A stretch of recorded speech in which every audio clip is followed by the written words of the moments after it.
Hello, everybody, and welcome to Soul Machine. I'm Camille Conrad, and I am really excited about this episode today. We are defining what it means to ride a bike with the cultural influence and some of the fracture and conversation around what it means around the machine. I'm really grateful to have my co-host, Freddie Spencer, three-time MotoGP world champion, and Ken Vreeke, who is a journalist who has been just a part of his career has been narrating and giving voice to what he has perceived Freddie doing on a bike. And so this episode is about sort of unmasking the machine and what it really means to ride it and what a soul machine is. And it's an instrument of self-expression, and it is not limited to a motorcycle. It is any tool that you use to express yourself. And this episode talks about how to be conscious about what you're putting out there and where to direct your focus and the importance of where your eyes go. So I'd love for Freddie to come in and properly introduce Ken and get the ball rolling, because this is a really exciting episode. Well, hello, everyone. I'm Freddie Spencer. I'm so happy to be here. I was a world champion and also an author. You know, I've written a book, Feel. And one of the things that I want always to get out of every show is the transparency of what we're trying to understand, why we had the tools that we have, and why we're given certain tools to accomplish something.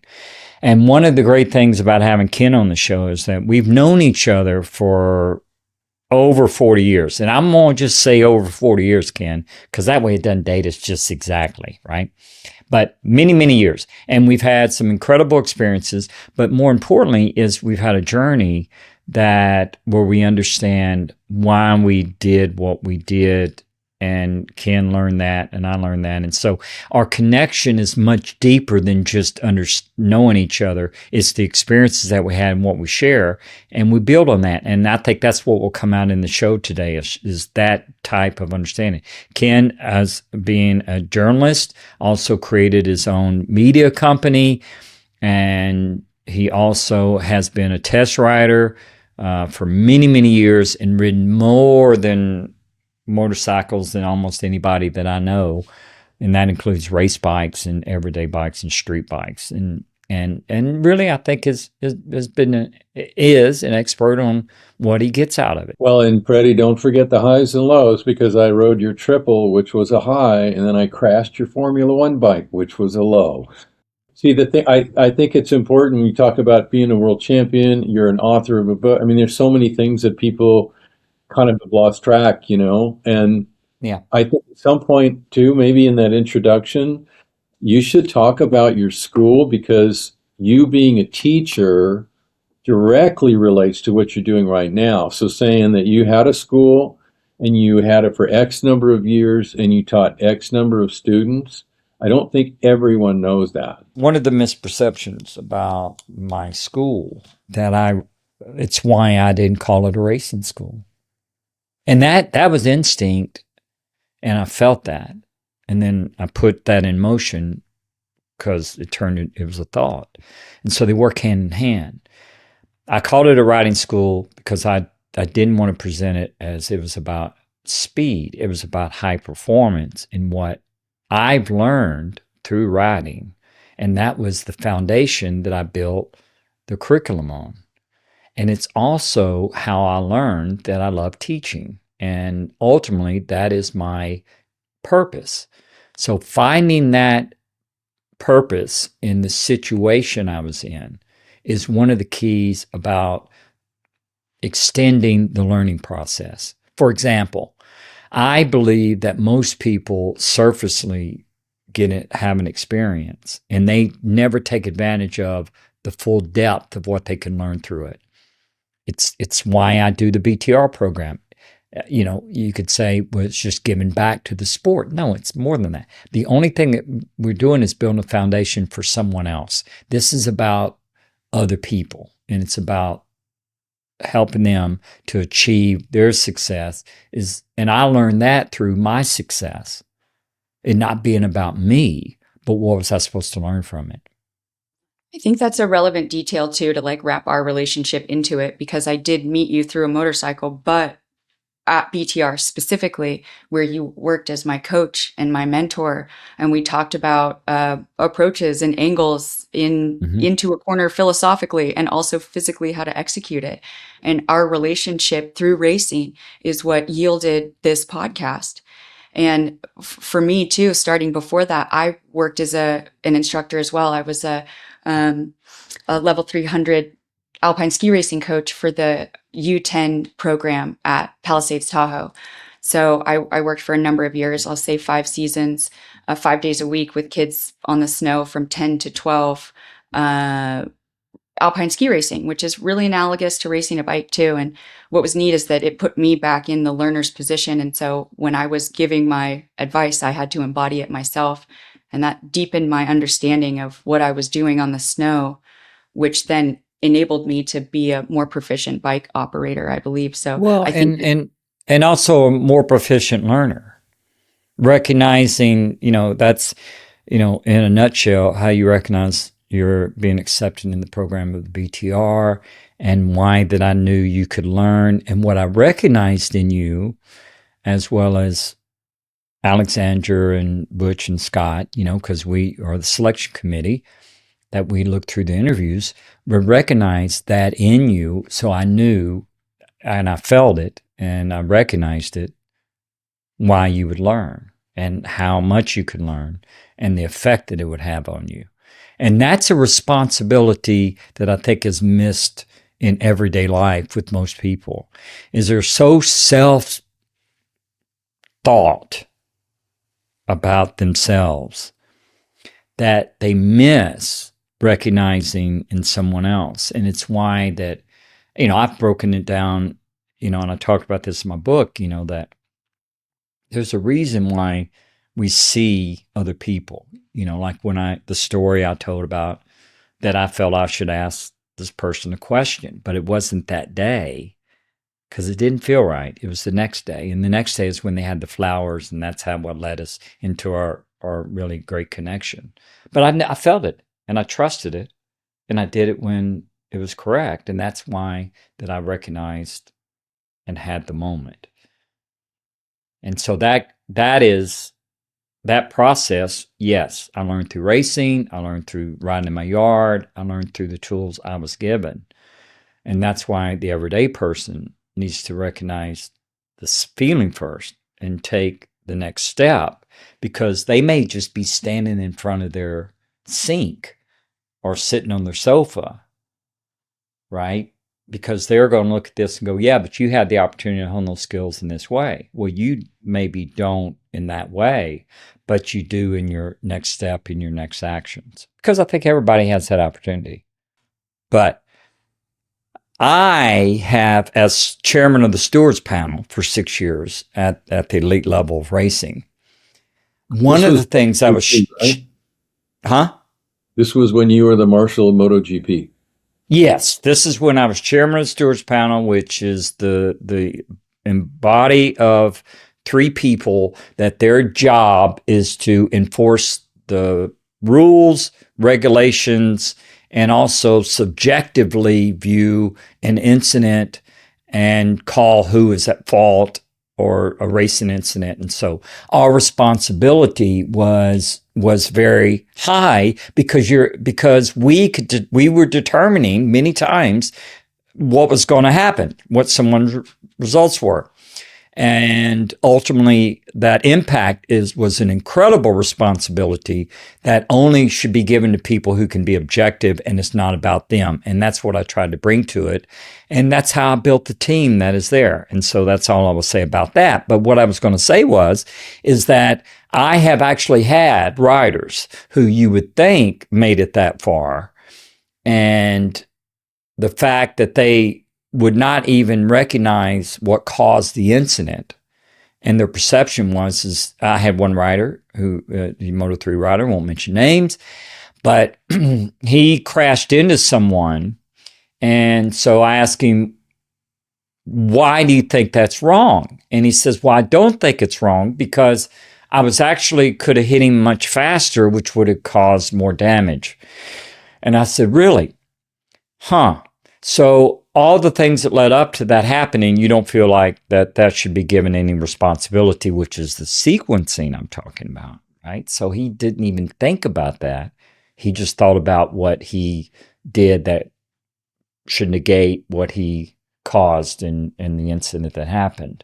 So that is kind of what you're saying is that motorcycling forces a focus.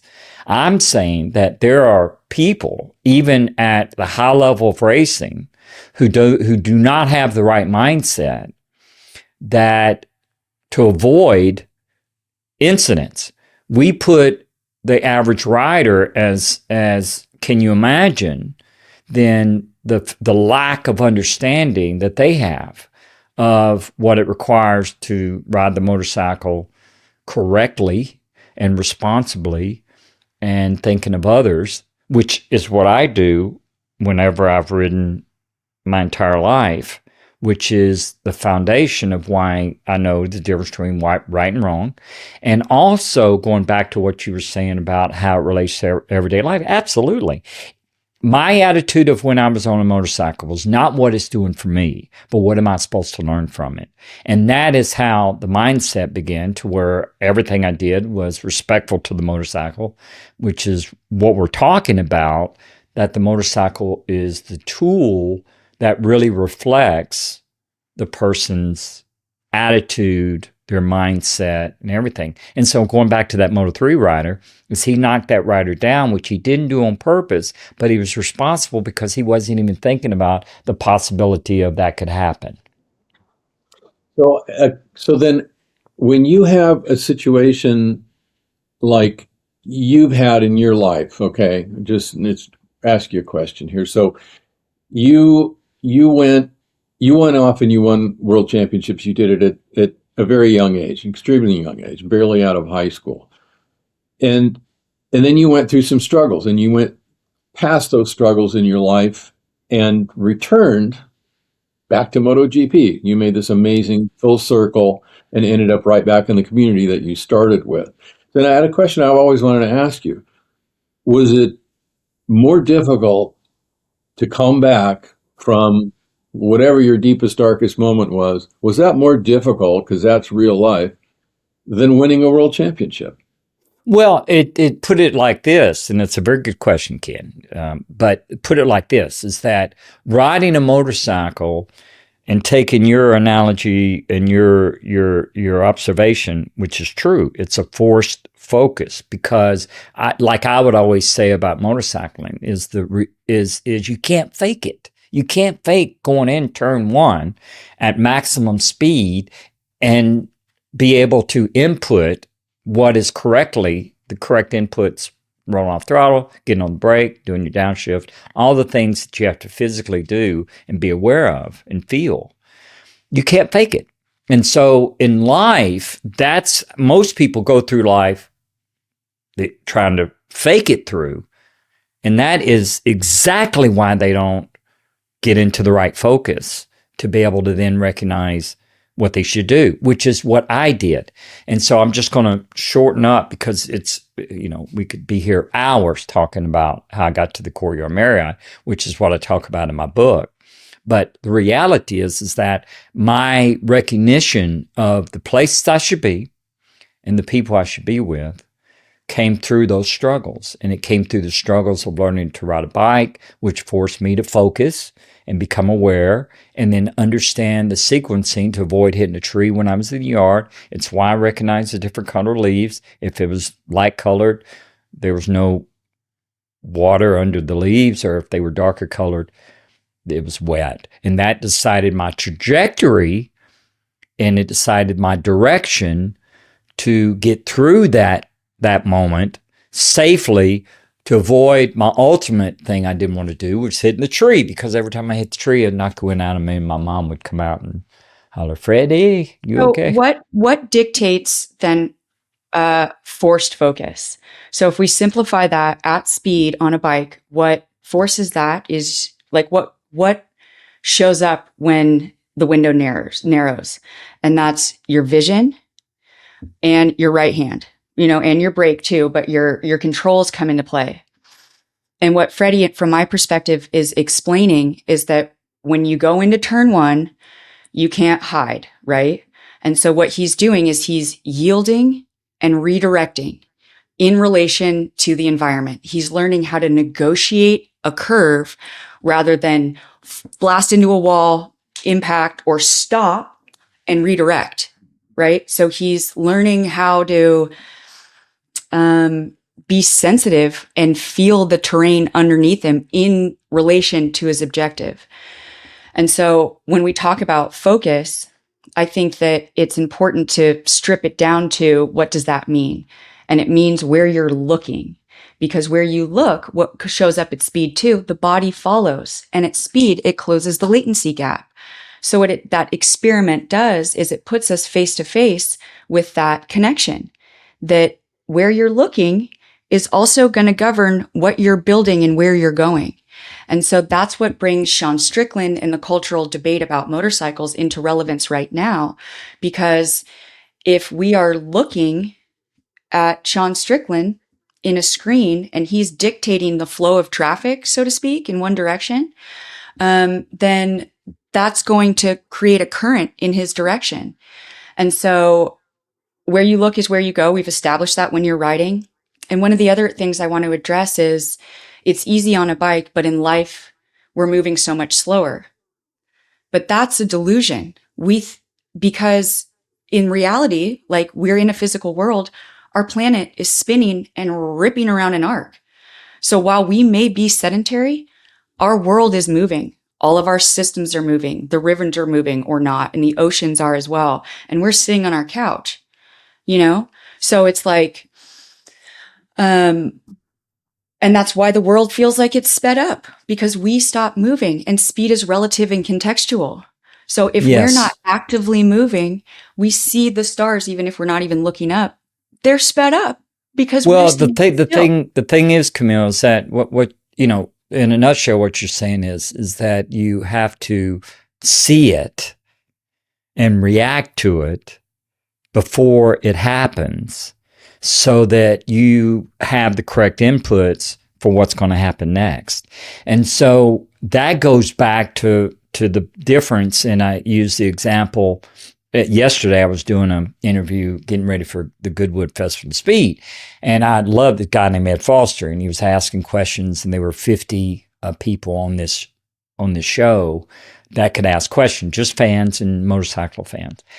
And the question he asked is when I have my backpack and a few $100, which is what Ken is talking about in what people would consider the darkest period of my life. I don't. I view it as the point where I learn the most. And motorcycling, because of my attitude with the motorcycle, is why that I made the right decisions and why I could feel the right moment, why I could see where I need to see, all the things that, Camille, we talked about, you being part of the Build, Train, Race program that we do with Royal Enfield, which I love, is to be able to recognize that. First you have to have your thought process in the right way and the conviction to stick to it. And that sounds like it's easy, but it's not. I use the tool of motorcycling, you use skiing, I use motorcycling. But it was more that I innately, and the thing I'm most thankful for, right, in my faith, right, in how I live my life, is not the end result, but the fact that I recognized what the first thing I needed to do was and how to view something. And again, going back to what Kid's saying about me going full circle, is being a world champion, being on top of the world, and then being in a place with a backpack and a pay card with a couple $100 that I could stay in this, in this place, that I knew when I walked in to recognize it. Just like I recognize what to do for the next step in motorcycling. How does that relate to everybody out there that doesn't ride a motorcycle? It's the same thing. It's just you have to have the right mindset to be able to then understand why you need to focus, which is what we're talking about. And what I use when I'm teaching the BTR riders what to do to get to that focus, which goes back to what I was saying. You can't just tell people they need to focus. You out there that's watching this, You can't just, oh, okay, I'm going to focus better. You can't tell your 13-year-old, you need to focus on your homework more.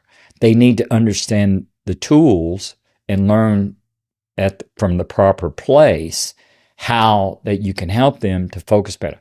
I can help that 13-year-old because I can use the analogies. I know I do it. I've been a teacher in my schools and worked with young writers of all levels, but I also have talked to just normal kids, and they have to understand, and you have to understand how to help them. And most people don't have the tools for that.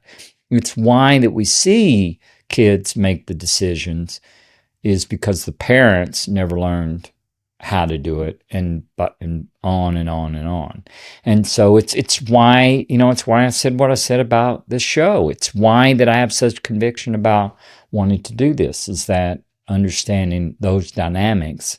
And I can say with conviction, no one can say to me, well, yes, because everything fell in place and you had the talent and made you a world champion and you had all the adulation and the fans and on top of the world. And on some days, I was the fastest, most successful motorcyclist in the world at what I did. But I'm most proud of the fact that I used it when I had a backpack and a few $100 and I didn't know what was going to happen next. Well, And let's that's talk about the that. absolute truth. Let's talk about that one for a second, because to me, what you're really talking about, and it goes back to what Camille said, between, there's the get in your car, arrive at the track, and just expect everything to happen.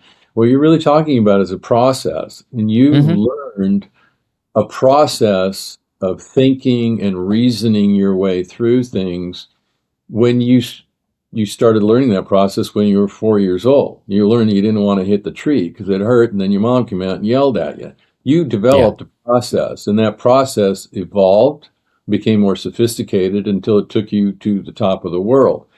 So when you fell And off, also it took me even more importantly, and not to interrupt, but just I want to make this point, and then please continue, Ken, is the fact that my mindset when I was at the place with the backpack and just a few $100, and basically was that most people would perceive as the darkest moment or how sad that is my attitude starting this part of that journey was not on where I was going to end up, because I didn't know, but I knew to have the right mindset that I'd learned through motorcycling to avoid the tree, absolutely, but more importantly, how to utilize and understand to use it in every situation. It's the fact that when I say, or we talk about focus, is I focus in every moment of every waking day.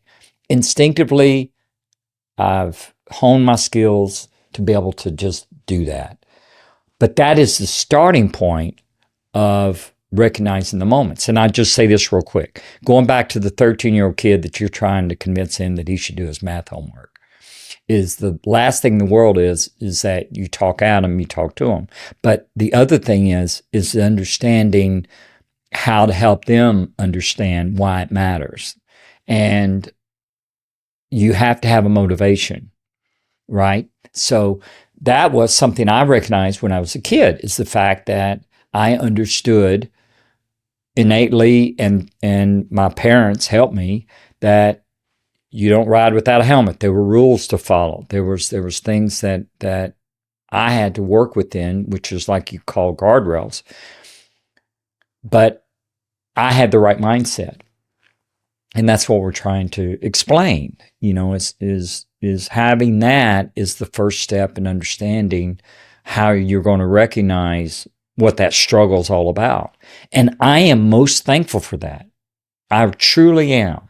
I'm most thankful for that part of my understanding. Everything else, and it goes back to what Camille said about life in general, is slow, but it's really not.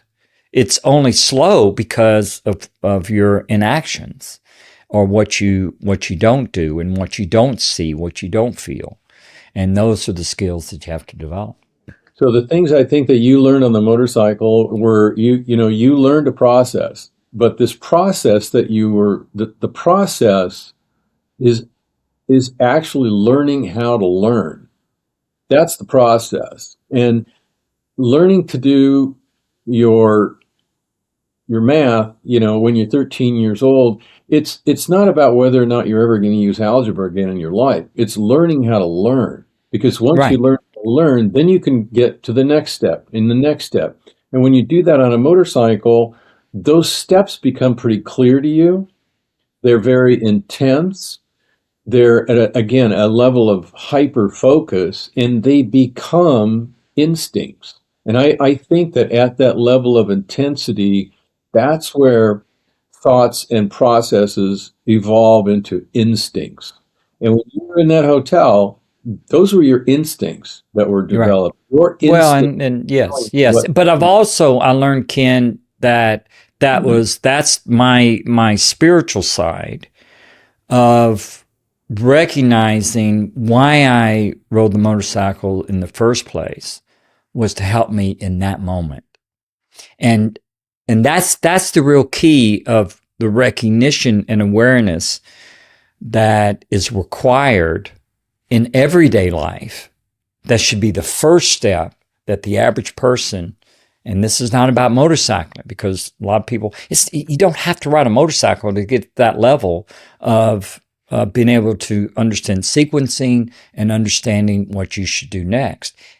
I feel it's a combination in my life of my spiritual side, my faith side, and then using the tools that I have to learn. And then that's what guides me to understand where I should be. And that sounds simple, but it truly is that simple.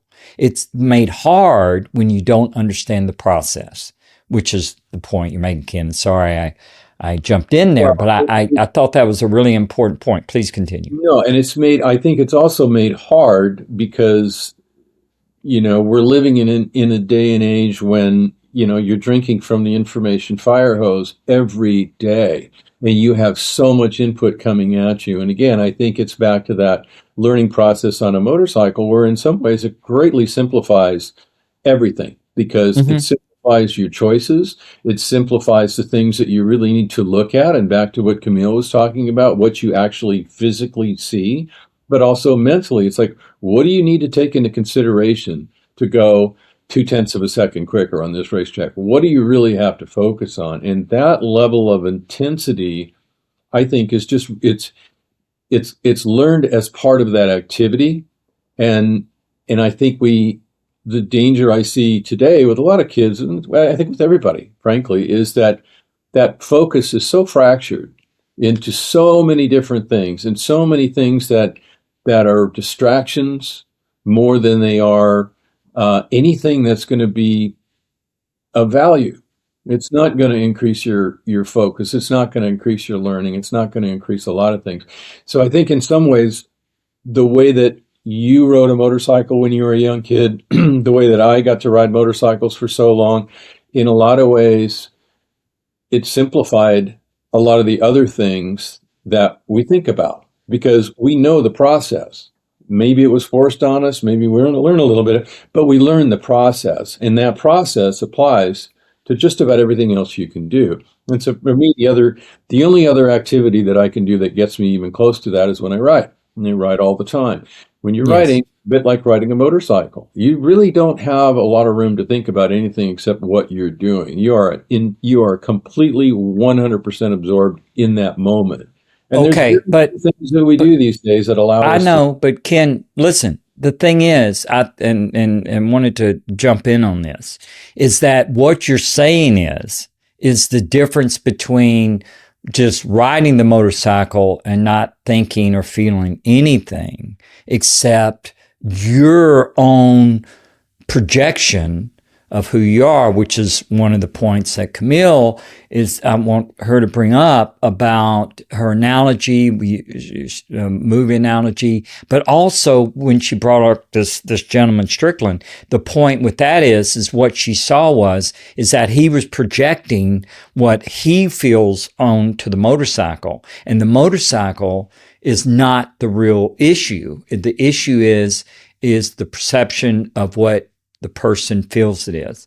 The other thing, the other point that I wanted to make is, Ken, you are saying exactly what I understand so well in you and you understand so well in me, or when you see it in riders, is the difference between your attitude and mindset and what motorcycling gives you instead of what you're projecting onto the motorcycle. And that sounds philosophical, and it is, but it's also important to what I get out of it, what you get out of it. You get what you get out of it, whether it's a bicycle or a motorcycle or whatever you do in life. And this is the real lesson of what your mind, your thoughts and your mindset of what you feel. And when I ride, this is, as I explained, this is what I get out of it. And in turn, that's what led me to a higher understanding of what I experienced in everyday life and the reality of why I was in that situation. All that was taught through motorcycling. It's back to you get out of it what you put into it. Yeah. You know, I mean, it really does in some ways boil down to some of the most simple lessons in life. Yes. Well, let me offer something really quickly, because I think it's interesting that we brought in an analogy of a young person doing math too. What is a person doing when they're thinking in numbers and trying to solve equations? Those are figures, right? And so you can sit and you can think about equations all you want. But when you start moving in a physical world, your physical body is doing the math. That's all you're doing. You are equating distances and your relation to that. You're closing angles. You're creating vectors, right? So you can think about math all you want, but solving it means movement. You do math with your body. That's what happens.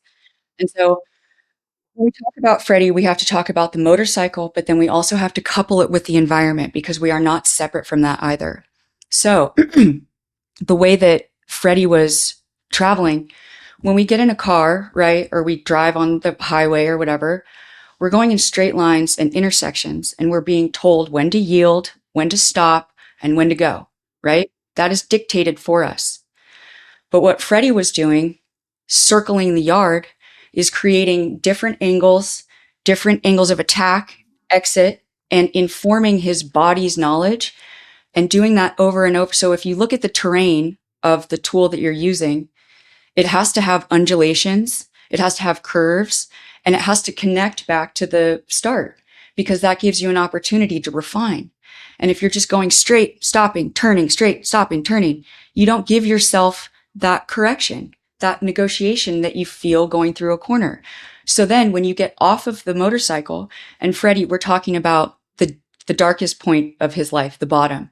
If we think linearly, that wasn't dark, but linear fashion, yeah. Well, bottom, however you want to describe it, low point. Well, that's a perception, but right, it wasn't right. It wasn't to me. Right. Because you understand physics and geometry. And when the line disappears, right, it still rolls over the corner, even though it's blind. The path goes. So you know when you are in an emotional crossroads or whatever, that's not the end. It's not the bottom. The line goes. So when I'm coming over blind terrain and other people are hesitating on their bike, I've been skiing terrain, and I know that even though it hasn't appeared yet, it goes over the horizon and it's there. So what I'm suggesting is when somebody's operating and traveling, because that's what we're doing, life's path, whatever, when it's dictated in a straight line, right, you start to think that the world works at right angles and you have to stop or accelerate really fast. But in reality, it's fluid and you're negotiating it all the time and you're yielding in accordance to it. And when it looks like things stop or change direction, your body knows that it keeps going. So you have faith that the path will reveal itself. Furthermore, when you're on a bike in relation to your engine size, right, and your objective, there's a mathematical figure that depicts the path of least resistance. That is there. It's not a painted line. It is invisible, but it is right before you. And so your task is to orient your machine, do the math so that it checks up and adds up to an apex, and you're physically there at the right time in relationship to it. Check, on to the next. And so when you keep doing that over and over, you refine. And you talk about guardrails, right? We're all looking for rules. What are the guardrails? Friction, gravity, right? It's finite. Physics are the guardrails. So like listening to those and attributing accidents to your behavior is a correction. But when you're on the street and you have all this stuff coming, impact happens. Well, I don't know where that came from. And Well, so, what one of the great things about the point you're making is it puts in complete context the difference between a thought process and I mean, this is really going outside the box, but it's the fact of like in the spiritual growth, the problem is viewing science as a direct opposite of involvement or evil or whatever. And it's the same way with not understanding the practical and analytical side, which is I relate that to the engineering and scientific side of life, and understanding how it is through that helps you understand what you should feel, sense, and see, which goes back to what you said about writing is it's like mathematics. Now, I'm not saying, that's why I'm saying that it's not an either or, which we've grown as human beings to understand that, most of us, the world is not flat, right? It's round, which I've always believed. So no one has to comment on that. I understand, and always since I was a little kid, understand the importance of that. And I think that's another thing I'm thankful for, is that I understand to get to my ultimate objective, or like I was that day and that night at the first time in the hotel with just all I had, was the practical side is how I recognized that I should be there to be able to feel and learn what I should learn. And that is part of the sequencing of riding a motorcycle properly, to understand what input you should do, and then what you feel from them is how you relate with the motorcycle and the next step and the next step and the next step.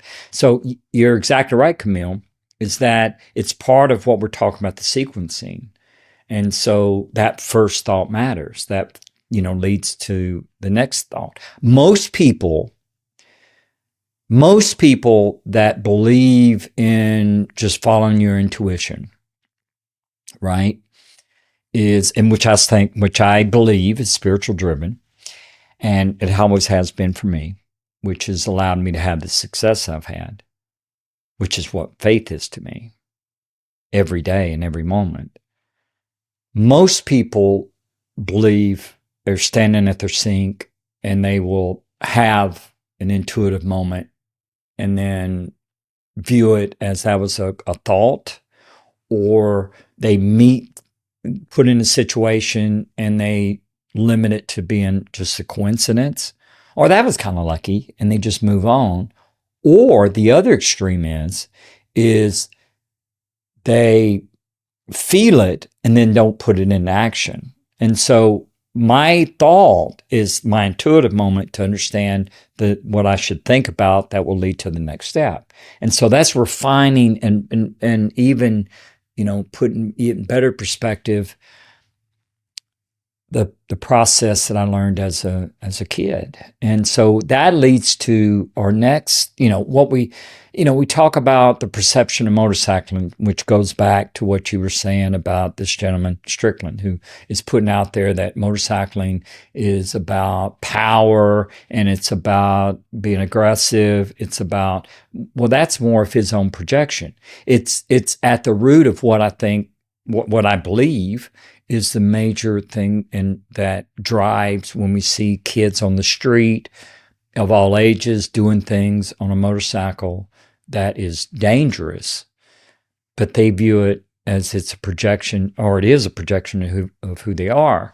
And why that and we all have agreed, and Ken, we talked about this before the show started, about we spend our life trying to change that perception. And you brought up about discovered today's motorcycling, which is something the manufacturers created in the late 80s, early 90s, and that I was so involved in with my school, is the motorcycle is what they were trying to change the image of. I believe, and I know for a fact that because I'm so precise in my thought process, that it's the rider that has the effect on the perception and their actions of what motorcycling is. That's absolutely true. And I think getting back to what you were talking about earlier, along with that, and you were talking about all the things you've talked about basically are amount to what you could call your toolbox, right? So all these tools, and it's mental tools, it's spiritual tools, it's the physical tools. Those things came from thousands and literally thousands of hours on a motorcycle, on a racetrack. And they taught you a way of thinking. They also gave you a belief. And that word belief, I think, is really, really an important part of this, because look at a guy like Ken Roczen, just won the Supercross championship. And what was it, 8 or 9 years ago, the guy almost lost his arm in a Supercross race, had to come back from that. And, spent a long time clawing his way back to the top. And he said repeatedly all season long, I believe I can do this. I believe it. And it's a faith that came from what he knew he was capable of. And I think that's what you were talking about earlier when you talking about the difference between arrogance and confidence. Mm-hmm. You knew what you were capable of because you put the time in, you put the years in, you put the laps in, you did the work. That's the key, I think, because Yeah, well, yeah. You tested your equation. Yeah. And like, if we're all calculating these figures, right? To sin, the definition of sin is to miss the mark, right? So that implies being offline. If we're out there looking for X, right? When you hit it with your body, it reconciles. So it's out there physically, that the reconciliation of that math you're doing in your head. Where do I go? How do I get there? When you put those calculations to the test and inform your body what it takes to get there, then you can, almost lose an arm, but know that and your beliefs are rooted in true. And so when I bring up the Strickland thing, his projection isn't rooted, right, in his stance. And so that's what I'm sort of asking to collapse, is bringing this like idea in the ether, like back into reality. And so when someone like Strickland, who is a 2-time middleweight champion of the world in his arena, in his octagon, right? For him to make statements about what a motorcycle means when he hasn't traveled on one and developed the craft is dangerous. Because what it does is it silences the voice of people who actually know how to write it. And when that tool that Freddie has gleaned this understanding from is useful, because a motorcycle has given me a different perspective too. And when they're all looking at a stationary bike and pointing to it saying, that's American, you got to put it into motion in order to understand what it does. And so I think that's the offering. He has 3 million views and followers, and he's the one who's pointing to a machine saying, that's American, when it's parked. And that's how you collapse the meaning of a symbol, and we get an understanding that the world is flat when it isn't.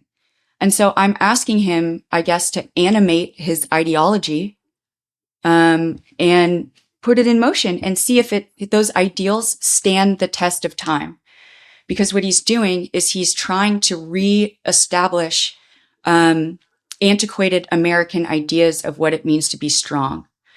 And so if those beliefs are still applicable to today's world, then you can time it and it'll show up. You see what I'm saying? So it's like if masculinity and, brute force and power on an Indian or a Harley is supreme to orientation, yield, understanding, navigation, and awareness, then that can be quantified in this day and age by lap time. And we can see who's closer to reality. You see? So we can still measure our ideas with the symbols we've created, right? It shows up, the numbers speak now. So it just brings us back into reality. You can't make those claims about the symbolism of a bike when you're not riding it, is what I'm trying to say. Okay. Well, Well, let me say this first, is that one of the things very simply that I learned very early in life is the more I understand, the more humble it made me. See, that's the thought process. So it doesn't, I was smart enough, or I'm not going to use the word smart enough, aware enough to understand that concept of conviction and humility is what allows you to be able to keep those in order. And that's why we've been given choices. It's why we're so different. It's why that we have different tools that we're given to understand. But there are core principles, which is what we're trying to convey. Again, what Soul Machine is about. There's core principles that we will refine and get to help you to be able to recognize that. And it's not that pointing to you and saying you have to do it this way. It's an understanding that came through recognizing why we struggle, why we're put in this position. You know, Ken's force focus, the fact that I said you can't fake it entering the corner. And how did I avoid not faking it? It was understanding that you can't fake it. And so they all are the practical side of what are we thinking about. And that is important in each step along the way. You know, going back to what you said, and real quick, about the lines on the road, is they're there because people need guidance. They've never developed the skills of being able to recognize the situation because they don't have to. They're there because people need to be told what the speed limit is, need to be told they need to stop here, because they're going to hit the other car. I'm not saying that that's the way it should be, but that's why it is. And so when I drive, for example, I tell this to the BTR riders all the time, and when I was teaching at the school about stopping, I see the stop sign, but that's not what I'm focused on. What I'm focused on is how I'm applying the brakes. And my goal each and every single time that I stop is my first application of brakes, then modulating the brakes, coming to a stop, and then stopping without the front of the car feeling like it unloads. And I've been doing that for 50 years, or since I started driving at 15. Actually, I technically drove at 12, but I won't admit that under oath, but so I mean, you go directly to whatever. You're not looking at the stop sign as a problem. You're looking at what the response is to the problem. Yeah. You're Relationship to on it. a solution, and I think that's really the lesson. It's like when you look at something as a challenge. You know, is that what you're going to focus on? Are you going to focus on the challenge? Are you going to focus on that stop sign?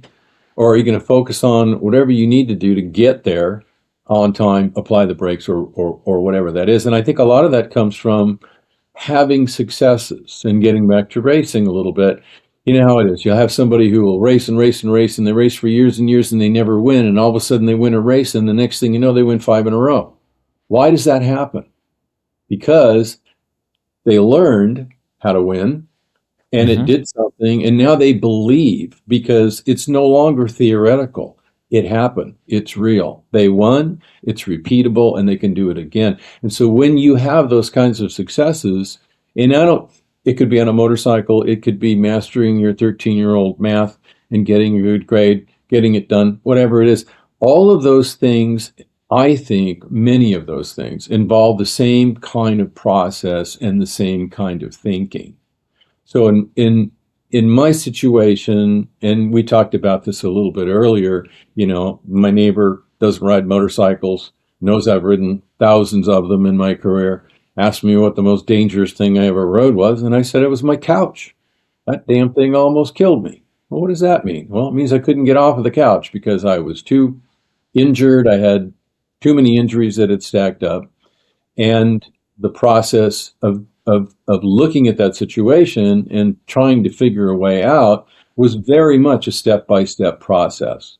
It was this surgery, followed by that surgery, followed by discovering bicycles, which I had never been on really before, using those things to recover and get over all of this stuff. And it was a long process to come back and get my fitness and my health back.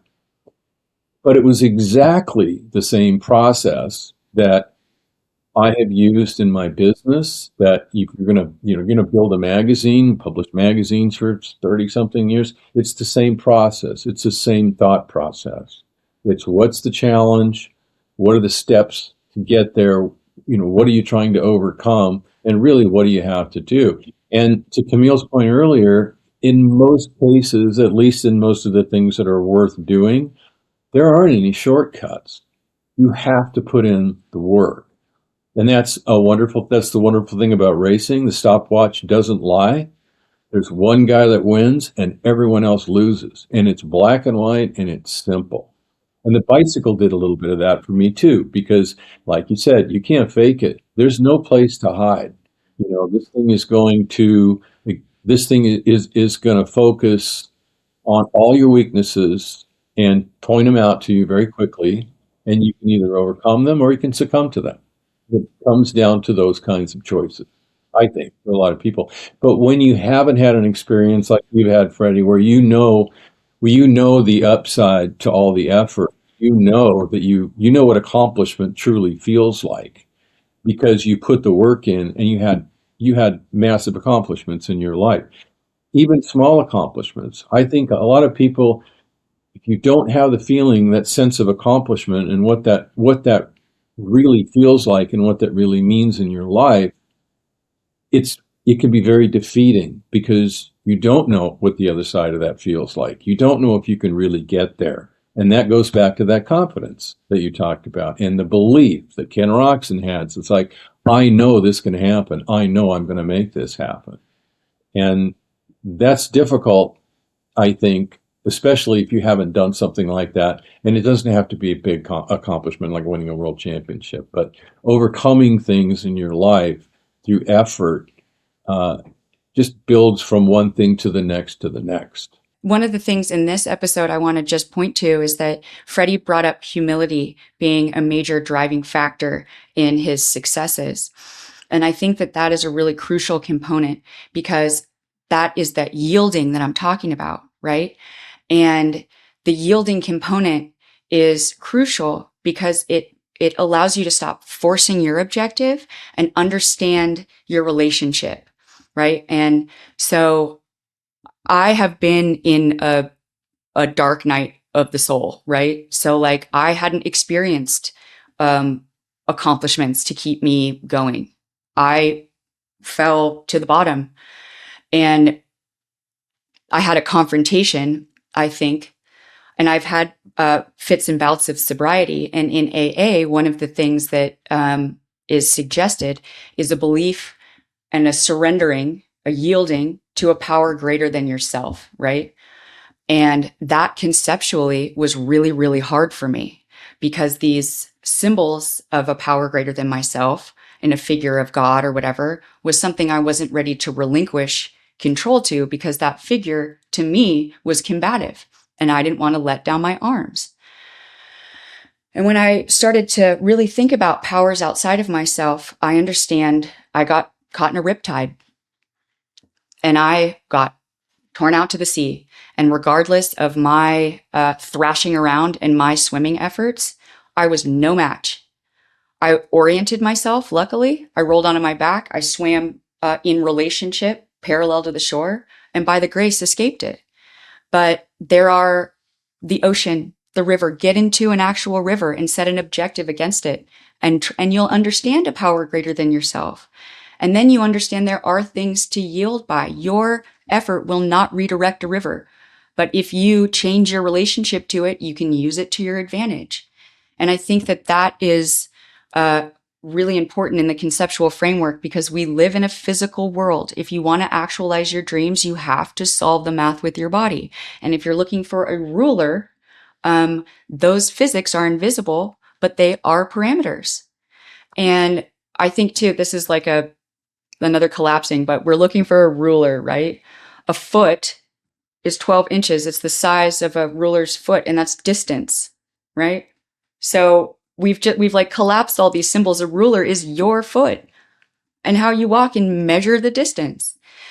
And anyway, I just think that we're all thinking about looking where to gaze, and then I bring in a higher power, and it's like, look to the natural conducting elements that keep this whole game in play, because that's what orchestrates the dynamic that we live inside of. And I think that when you can recreate those dynamics on smaller scale, which is what a racetrack is, just looping, and then turn up the volume, insert it with more speed, and then do that experiment, you come out of the shape with a higher perspective. And I think that's true really with anything. When symbols, especially, like, test them, put them in motion, and see if they bear weight. Let me ask both of you guys a question, and I know we got to wrap it up and you got to do the lead and all that kind of stuff. But I think for people watching this, you guys we've all three talked about major challenges that we had in our lives. And I think from a practical standpoint, and we're talking about process and getting through this stuff, I talked about getting off the couch and what I had to do. Maybe you guys can talk a little bit about what it was that sustained your ability to get out of where you were. Because I think that's Belief. what you identify with. Well, yeah, belief, and believing that, because I believe everything happens for a reason, and I want to quantify that because someone asked me, well, what's an example of what you wouldn't think? Well, if I walked through this door and stumped my toe, was that supposed to happen? Well, it happened because I wasn't paying attention to the fact that the wall was there, and so that's my responsibility. And understanding what your responsibility is in this whole process is, again, one of the mindset keys that's so critical to be able to recognize why you're in that moment. For example, if I'm standing there and I got a sense that I should pay attention to whatever it might be. Now, I'm already paying attention at a certain level because that's my part in this process. And then if it's really something that is there for a reason, then I will get a sense of that, and that will heighten my focus. I never, and this is the critical part, I have absolute conviction, but I never assume. Now, those sounds like contradictions, but they're not. They are the fact of the cornerstone of I absolutely believe in what I'm seeing and what I'm feeling, but I never assume what I should do. And that thought process is what is different from a lot of people in situations that get frozen. Is their first thought is that what, it could be what's in it for me, which avoids the humility side, what was that, and more caught up in what they were feeling instead of what it meant. And so by me saying I don't assume, that is exactly the difference immediately between recognizing, taking action versus you have a sense of you want to know what you should do. And that actual sense is there because I believe it's there for everybody. I think it is absolutely. Then not taking the right course of action, which is paying attention to the next steps and not assuming you already know or getting caught up in the thought process. And so that's another little example of proper mindset. I do want to talk about real quick about which, to wrap up, is everything we've been talking about is at its cornerstone is awareness, the humility we've talked about, recognizing moments talking like Camille, which was excellent, about we're given guidance in everyday life that we end up paying attention to instead of learning yourself. I mean, we could use GPS as an example. Ken and I come from the age where we didn't have all the tools of being able to put on Google Maps to guide us to the next step. And I myself depend on it and get there. But I also, because I've paid attention to it, whether it was because the fact that we grew up in it, but I know the disadvantages to that is you become dependent and instead of learning.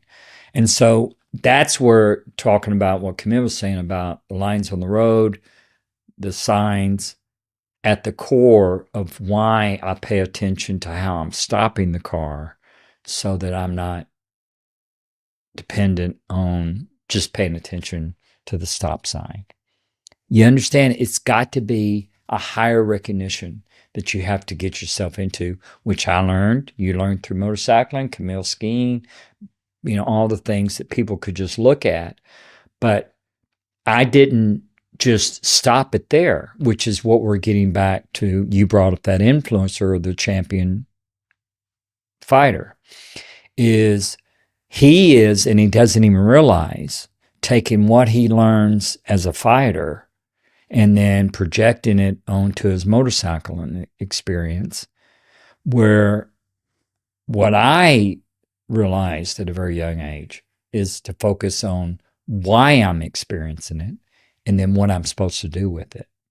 And they're totally two different things. You can recognize if you don't recognize the first, in this case, him, and he might not like hearing this, but it's the truth, is that's what he's doing. And then he's pushing that onto what he thinks motorcycling is really about. The reality is, it's just a projection of who he is. And that's exactly what people do, is that freezes them. They focus on the trauma they experienced. I went through trauma, which I talked about in my book when I was a young kid, and all the things that never left me, but instead of defining me, I used them for strength instead of weakness. And people confuse that strength, riding a motorcycle, as a positive, when the reality is that the power is in, as you said, surrendering, recognizing what the purpose is, and then trusting it. Yes, power is orientation under force. It isn't brute force. It's orientation under the forces already at play and how to navigate within those constructs, from my perspective. Yeah, right. You know what? Then before we wrap this up, there's another thing that I think this ties in really well with what you guys are trying to do here with Soul Machine. So let's just say, for example, Freddie, when most people look at you sitting on a start line on a motorcycle that's going to go 200 miles an hour, they do not understand how you couldn't be paralyzed with fear. They don't understand that, okay? Because it's a fearful thing to go do. How do people get over paralyzing fear of the things that they encounter every day? Well, okay. and you also thinking about what I'm thinking about is my preparation, my mindset, my analytical side, and this is why I say it's so critical to be able to help guide you to the belief in your judgment and belief in your actions to be able to do them. My experience of how I recognize in every situation is the process and the preparation. And so you're right. When I'm sitting on the start line, I've had it measured. It's been measured. I've had a heart monitor. It's 68, 67, 68 beats a minute. I'm in this surrounding of tens of thousands of people in a very high pressure situation that this is going to define who I am in that moment and the choices I make at each step along the way. Is how I calmed them, how I got over that fear when I was young, was my practical thinking and critical thinking, which is what I would explain to the 13-year-old, that you can trust me on this, that to get where you want to be and whatever your life is going to be, you have to start now with that process of thinking, right? That I took years to develop when I was a young kid, but by helping them see it, then that's how they can understand why they need to do what they need to do in that moment on that studying to be able to get to that. And so that requires some belief and trust in the person saying it, but it also is how you can help them understand. And I use that only as an analogy because, when I was young, the fear that I would fear when I was writing, the power came through my conviction of that I knew I was supposed to do this. And so that's what powered me, which is what Camille was saying about, do you just think it and do it? And it is that simple in that respect. But the challenge of taking the action and the fear that you feel, the only way that you can take the emotion out of it, which is the critical part, which is what the fear is your thought process. I've mastered that through experiences on the motorcycle and off. And when I say master, I don't mean perfect, because I know I'm not perfect. I know that I don't have all the answers. But I refine those skills. That's probably a better way to say it instead of mastered. I refine those skills, which is really the way I think about it, so that I could then recognize the moment and what I should do. And I understood that. So our experiences is how we gained the knowledge, but our experiences didn't define our actions. May I offer something quickly? This is a quote from Princess Leia. Well, it's from Carrie Fisher in her real life, who played Princess Leia in Star Wars, in regard to fear. And she says, "Stay afraid, but do it anyway. What's important is the action. You don't have to wait to be confident. Just do it, and eventually the confidence will follow." And that echoes her scripted line from Star Wars, which says, "What is important is action." And once you take that step, that leap of faith, then the confidence comes. But in my perspective, when I've been on a literal ledge on skis, or I've been on the grid about to start, yes, it is scary, 100%. I acknowledge that I'm afraid, but I also acknowledge I'm equipped, I'm prepared, and I am brave. And that is what counters it. It's not like, oh, I'm scared and this is hard. No, I am scared and I am strong. And my objective is in front of me. And what gets me there is takeoff. And I'm equipped to handle that. And if I fall, I can handle that too. I can get back up. But what stops you isn't the fall afterward. It's never taking the leap.